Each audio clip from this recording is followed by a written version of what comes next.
শহীদদেরকে আমরা কোনো দলের সম্পত্তি বানাতে চাই না।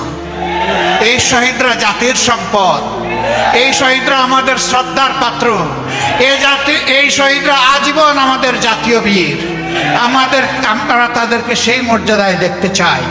অনেক সাংবাদিক বন্ধু আমাকে প্রশ্ন করেছেন, আপনাদের দলের কতজন শহীদ হয়েছে?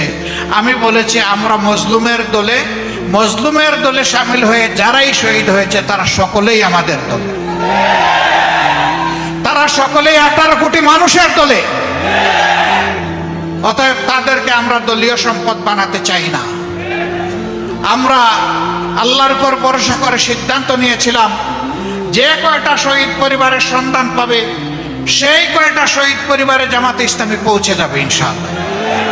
আমরা গিয়ে তাদের ভাগ্যের পরিবর্তন করতে পারবো না, গিয়ে শুধু বলবো আমরাও আপনার পরিবারের সদস্য।